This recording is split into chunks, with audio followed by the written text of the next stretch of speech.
Ce 18 novembre 2023, les couloirs de la fac, Sciences Po, Bordeaux, s'animaient. Devant le célèbre amphithéâtre non prestigieux, l'Amphi Montesquieu. Avec un orchestre symphonique, réduit, et une chorale d'étudiants volontaires. Tous ces jeunes étudiants voulaient donc accueillir, comme il se doit, le président de la Nouvelle-Aquitaine, attendu ce jour, dans l'Amphi Montesquieu. Pour présenter à la presse locale, Sud-Ouest, son plan NEMU-TERA. Un plan qui inclut la ligne grande vitesse, la LGV, prévue dans le GPSO.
Sciences Po, des étudiants et étudiantes d'ailleurs, et on est mobilisé contre le projet PSO, donc je ne sais pas si vous en avez déjà entendu parler, mais c'est la construction de 2 lignes LGV entre Bordeaux-Toulouse et Bordeaux-Dax, et donc ça pose de nombreux problèmes. Et aujourd'hui, on a invité des invités, donc on va avoir des scientifiques, des naturalistes, des personnes du territoire, enfin plein de gens incroyables, qui vont venir un peu nous expliquer toutes les problématiques et les enjeux que soulève ce projet. Et donc on a décidé de faire cette mobilisation particulièrement aujourd'hui, parce que Alain Rousset, donc le président de la région de Nouvelle-Aquitaine, vient pour un canto, et on voudrait l'interpeller un peu sur ce sujet, parce que c'est un projet qui soutient abondamment. Donc je vais donner la parole à une des militantes qui va venir un peu nous expliquer les projets dans ces grandes lignes. Voilà.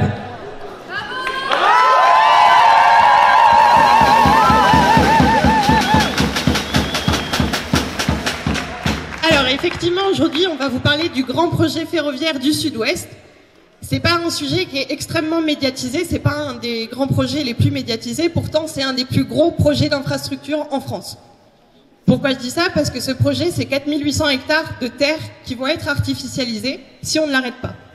Or, 4800 hectares de terre, ça en fait effectivement l'un des plus gros projets. Son coût aussi est absolument monumental. Il va coûter 14 milliards d'euros a priori parce qu'en fait son coût est en cours de réactualisation. On ne sait pas vraiment combien ça va payer, combien ça va coûter, pardon. Donc 14, 20, 30 milliards d'euros, on ne sait pas.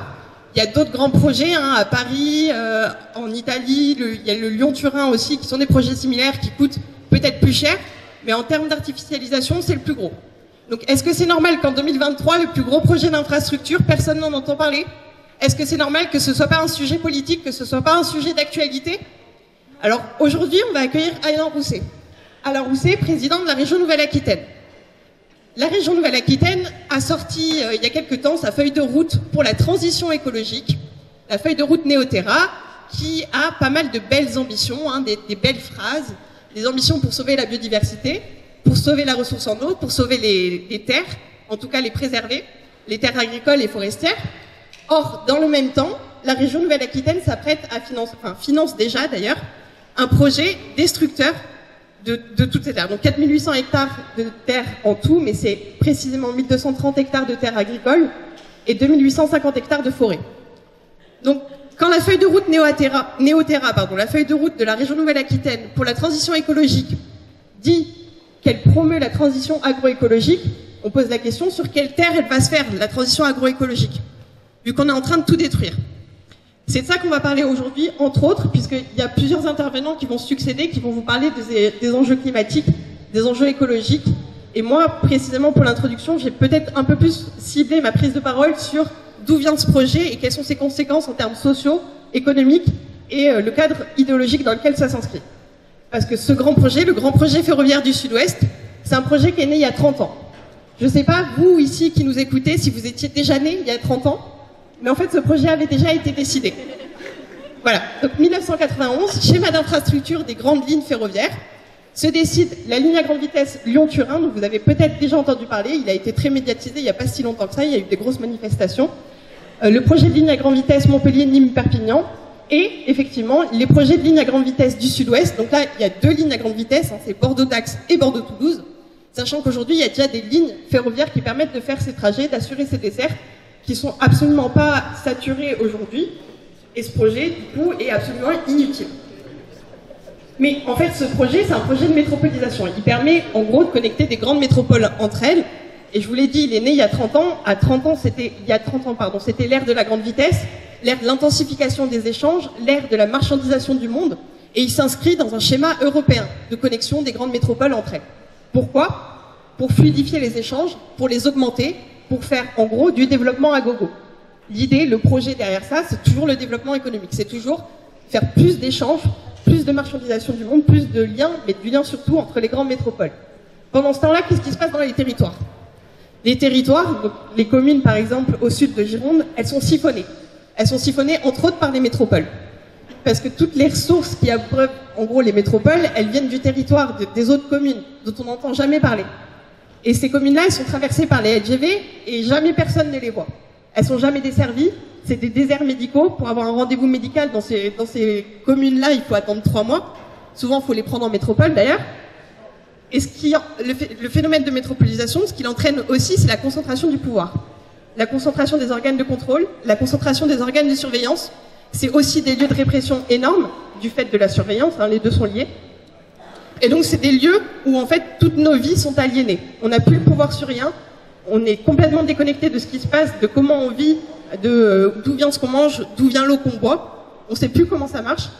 Et tout ça, la métropolisation est permise, entre autres, par ces lignes à grande vitesse qui connectent toujours les grandes métropoles entre elles. Donc là, par exemple, en l'occurrence, Bordeaux et Toulouse. Et il y a une certaine rhétorique derrière ça, une certaine idéologie du développement économique contre laquelle on se bat. Nous, ce qu'on dit, c'est que le train, c'est bien, on est pour le train, on est pour le report modal, mais il peut se faire sur les trains du quotidien, les TER, les petites lignes, celles qui sont en sous-investissement chronique aujourd'hui. Et je pense que ce serait intéressant d'interpeller Alain Rousset aujourd'hui sur ce sujet. Qu'est-ce qui fait des lignes existantes et comment on peut justement promouvoir d'autres modèles que celui du développement économique à gogo. Voilà. Donc je vais laisser la parole à d'autres intervenants sur les enjeux plus précisément écologiques et climat, biodiversité, qui sont aussi particulièrement saillants par rapport à ce projet de ligne à grande vitesse.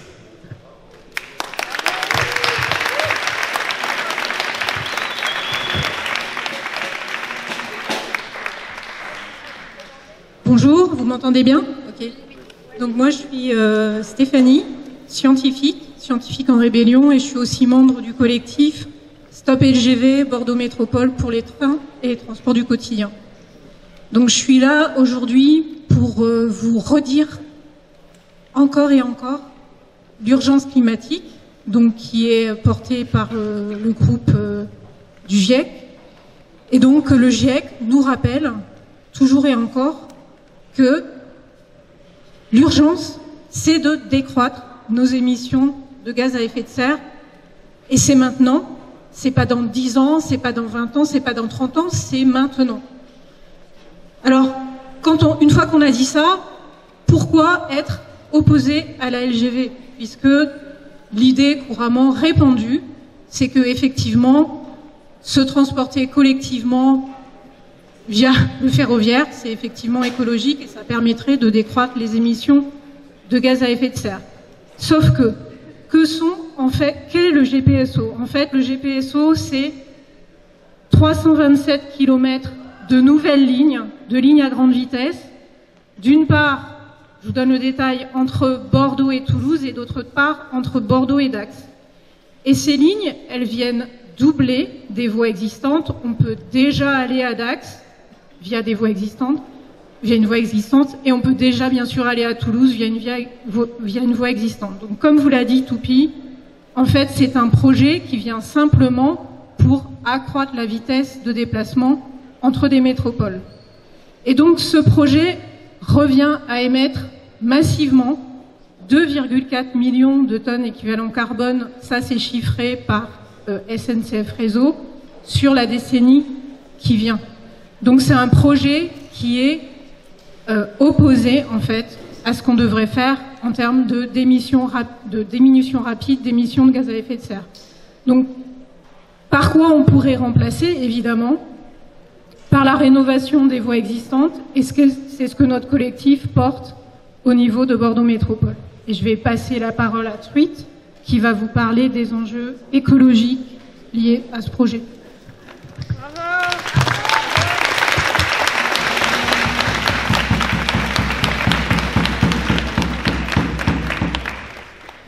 Bonjour à toutes et à tous. Du coup, comme vous l'avez compris, mon nom c'est Truite. Mon faux nom, vous imaginez bien. Moi, je fais partie d'un collectif qui est assez récent, qui s'appelle les Naturalistes des Terres, qui a 1 an à peu près. L'idée de ce collectif-là, en fait, c'est de rassembler naturalistes, alors amateurs, amatrices ou professionnels, afin d'aider les collectifs qui sont en lutte contre des projets anachroniques. Et typiquement, la LGV, on est sur ça. Je ne vais pas rappeler ce qu'ont dit Toupi et Stéphanie. Sur les enjeux écologiques sur ce projet, on imagine bien que voilà 327 km, des milliers d'hectares de terres dévastées, voilà, au niveau des espèces qui vont être impactées, ça va être absolument désastreux. Enfin, on est vraiment sur un écocide. En plus des zones humides, etc. Alors moi, je suis de la région, donc je me suis intéressé plus spécifiquement aux enjeux environnementaux, écologiques de la vallée du Ciron en particulier, qui est une vallée avec une richesse absolument extraordinaire, où notamment on a une forêt qui date de 40 000 ans, une des plus vieilles forêts en Europe, une forêt de hêtres, qui est tout à fait unique en Europe, voire dans le monde, qui va probablement être impactée, très probablement être impactée par ce projet, entre autres. On a des centaines et des centaines d'espèces protégées, donc qui sont censées être protégées par la loi, qui vont être impactées, détruites. Il va y avoir des travaux qui vont impliquer l'assèchement de certaines zones humides.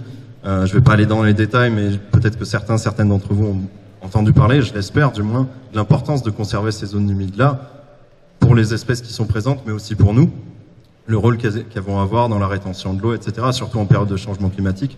Voilà, c'est des enjeux qui sont considérables.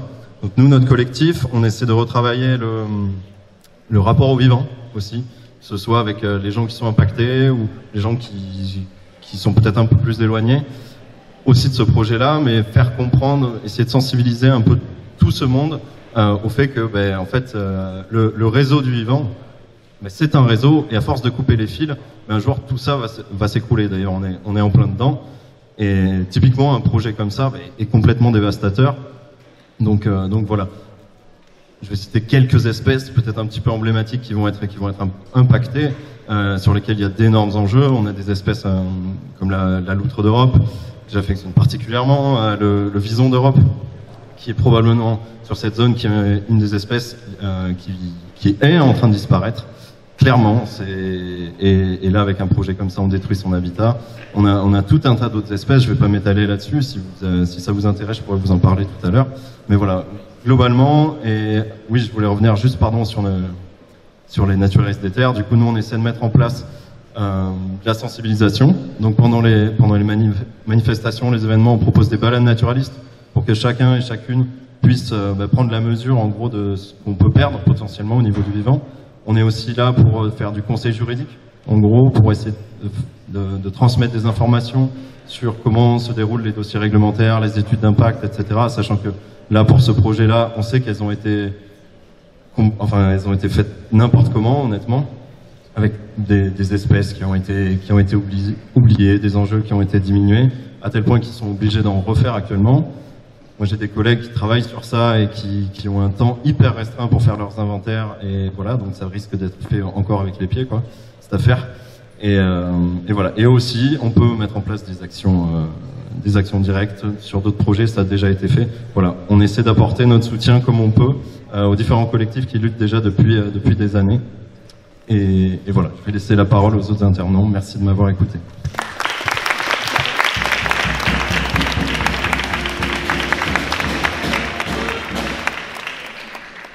Oui, alors, moi je représente les associations et les collectifs qui se battent depuis déjà une vingtaine d'années contre ce projet.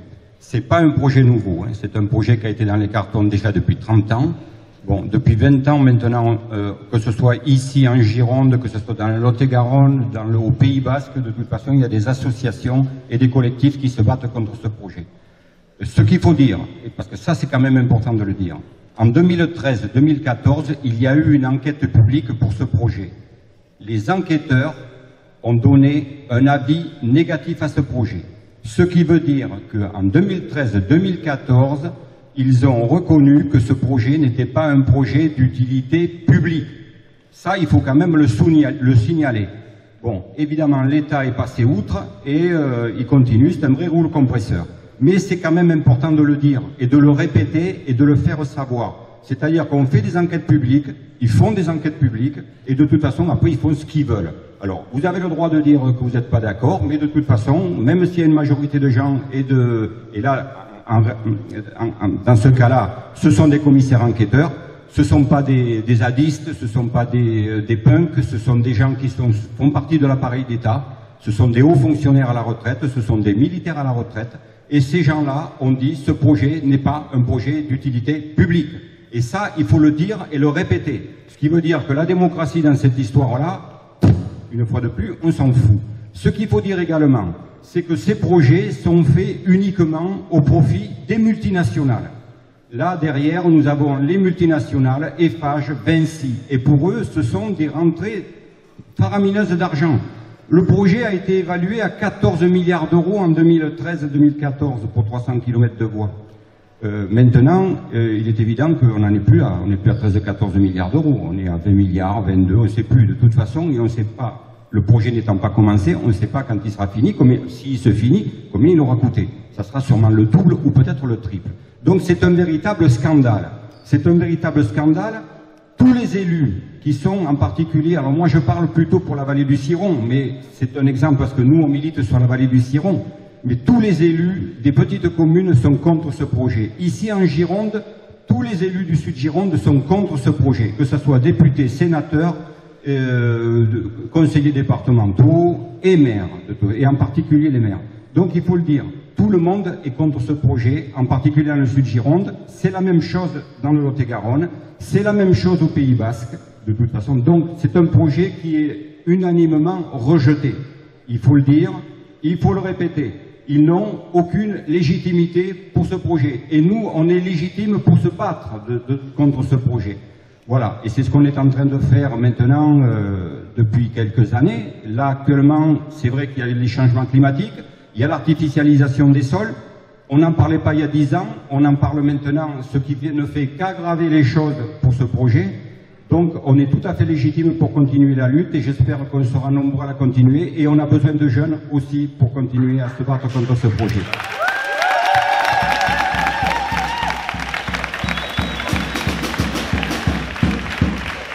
On peut applaudir bien fort tous les intervenants et les intervenantes qui sont venus vous expliquer un peu plus ce projet. Et je voulais vous demander, est-ce que parmi vous, il y en a qui souhaiteraient poser des questions, peut-être? Parce que là, on a la chance de les avoir parmi nous. Non? Aucune question? Moi, je ne connais pas du tout le projet, mais je voulais savoir justement créer une LGV jusqu'à Toulouse. Est-ce que ça ne va pas permettre de supprimer cette ligne aérienne qui est autant empruntée entre Paris et Toulouse?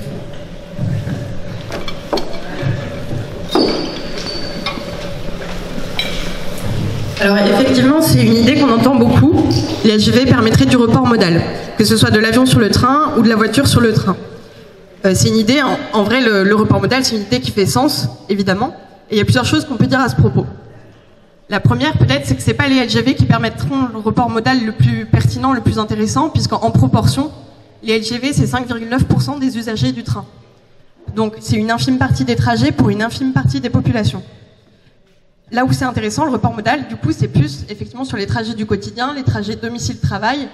Et en fait, les lignes à grande vitesse, ça ouvre la porte à un effet rebond assez flagrant et vraiment dommage, qui serait de, une fois de temps en temps, prendre la LGV pour aller à Paris, par exemple, mais pour tout le reste de ces transports du quotidien, se reposer sur la voiture. Les SUV en particulier, c'est la deuxième cause de hausse des émissions de gaz à effet de serre en France. C'est un rapport WWF qui l'a montré il n'y a pas très longtemps, assez récent. Et donc aujourd'hui, il y a une grande part de la population qui, quand même, pour ces trajets du quotidien, se repose sur la voiture. Donc le report modal, oui, mais sur les trajets les plus pertinents, qui représentent en proportion les trajets les plus conséquents. La deuxième chose qu'on peut dire par rapport à ça, c'est que le report modal, il est déjà en quelque sorte en train de se faire, en tout cas pour la navette aérienne Paris-Toulouse, qui était à la base une des plus empruntées. Air France a annoncé en fait qu'entre 2019 et 2023, ils ont perdu 40% de fréquentation sur cette navette, à tel point qu'ils hésitent à l'annuler. En fait, ce qu'ils s'apprêtent à faire, ce qu'ils ont annoncé dans les médias, c'est qu'ils allaient la déporter sur leur filiale low cost Transavia, et du coup, ils abandonnent, parce qu'elle est déjà en perte de fréquentation. Donc aujourd'hui, sans LGV, le report modal, il est atteignable. Il n'y a pas besoin d'artificialiser 4800 hectares pour faire ça. Et enfin, parler de ce sujet comme si c'était du coup le sujet le plus pertinent, le plus important, mettre le focus principal du report modal sur ces navettes Paris-Toulouse, c'est toujours et encore parler d'un pays centré autour de Paris ou centré autour des métropoles. Et c'est vraiment la rhétorique qu'on entend énormément à propos de Toulouse, qui serait a priori énormément enclavé parce qu'il serait à plus de 2 heures de Paris. Donc ça pose question, est-ce que vraiment le but ultime dans la vie, c'est d'aller à Paris en aller-retour tous les 2 jours? Est-ce que même les trajets en aller-retour pour de si longues distances, c'est ça la panacée? Est-ce que c'est ça qu'on veut comme modèle de vie pour demain, comme modèle de déplacement? Nous, ce qu'on propose, c'est de se déplacer moins souvent, mais plus longtemps, ou prendre le temps de voyager aussi, prendre le temps de se déplacer. Voilà. Donc, pour le report modal, c'était ces éléments-là, et juste pour compléter juste dernièrement là-dessus, une chose qu'on entend souvent aussi, c'est une question c'est quelque chose que vous avez peut-être déjà entendu, sur ces grands projets, souvent les promoteurs, donc, en l'occurrence ici, Alain Rousset, président de la région Nouvelle-Aquitaine, et Carole Delga, présidente de la région Occitanie, ils ont créé un site de promotion de ce grand projet, financé par l'argent public évidemment, ou l'argent des collectivités. Et du coup, ils annoncent que le bilan carbone de ce projet est positif au bout de 10 ans. Parce que justement, ils comptent sur un report modal énorme, qui voudrait que, du coup, dans 10 ans, on a fait tellement d'économies grâce au report modal qu'on peut compenser, en gros, les émissions induites par le chantier de création de ces lignes. Or, d'une part, le chiffre de report modal, a priori, il est faux, on ne peut pas se baser dessus, puisqu'il est calculé à partir d'hypothèses de trafic induit à 20 ans de là. Enfin, à l'époque, ça a été estimé en 2014 pour l'enquête publique, faite par Réseau Ferré de France. Et en fait, ils donnaient des chiffres de trafic ferroviaire en 2025 qui tiennent pas la route, en fait, qui collent pas avec les données qu'on a aujourd'hui, qui sont données par l'autorité de régulation des transports. Premièrement. Deuxièmement, le bilan carbone, Stéphanie disait que c'était estimé par RFF à l'époque à 2,4 millions de tonnes équivalent CO2 émis dans l'atmosphère pour le chantier. Or, pour ce calcul-là, il y a un certain nombre de choses qu'ils n'ont pas pris en compte, notamment les approvisionnements du chantier. Un chantier comme ça, c'est des millions de tonnes de mètres cubes de matériaux, de gravier, de ballast, qui sont extraits des nappes phréatiques notamment, parce qu'il y a des carrières en gros qui approvisionnent ces chantiers, qui vident les nappes phréatiques des matériaux qu'elles contiennent et qui les remplacent par les déchets du BTP. Ça, c'est un autre sujet, mais...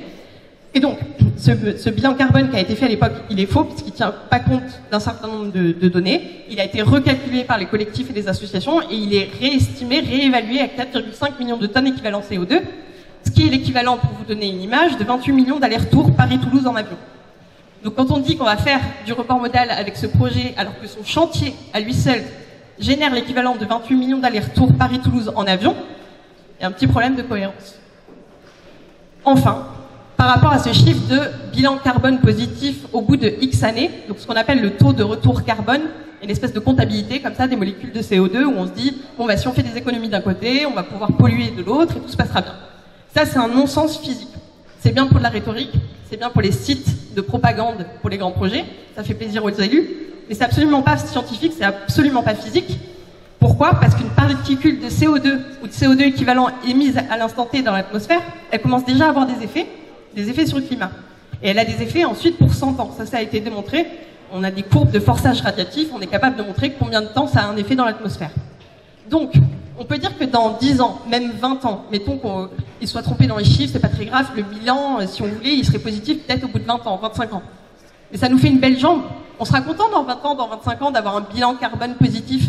Mais les dégâts climatiques, ils auront déjà été faits. C'est maintenant qu'il faut agir. C'est maintenant qu'il faut arrêter les projets qui sont inutiles. Voilà. Et on peut continuer les questions. Donc n'hésitez pas à poser d'autres questions. En vrai, on est là pour ça. On a du temps. Donc, Et il y a une conférence qui va bientôt commencer. Il y a deux options. Soit vous avez des questions, soit on va tous dire ce qu'on a à dire à Alain Rousset qui fait une conférence dans la file d'à côté. Alors du coup, pour expliquer un peu, Alain Rousset, donc le président de Nouvelle-Aquitaine, vous l'avez compris, il va donner une conférence dans l'amphi Montesquieu. C'est pas une conférence sur la LGV, mais c'est un sujet qu'on peut aborder. Et donc nous, on aimerait l'interpeller, alors sans invective, sans cri, vraiment l'interpeller avec un argumentaire.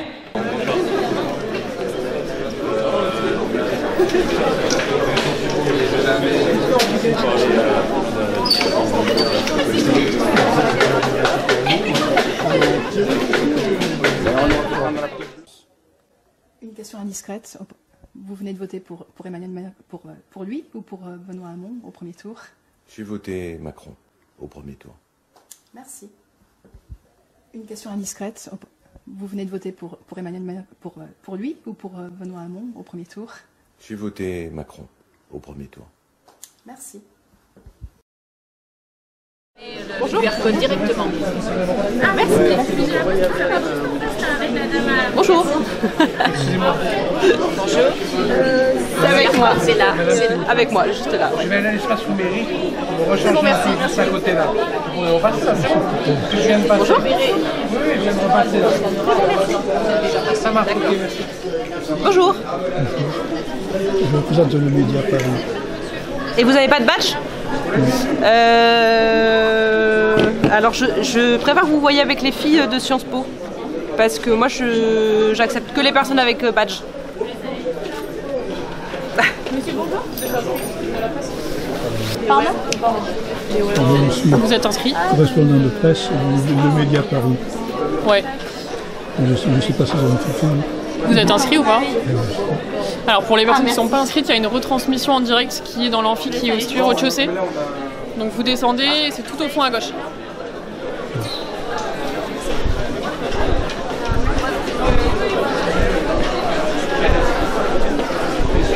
Alors,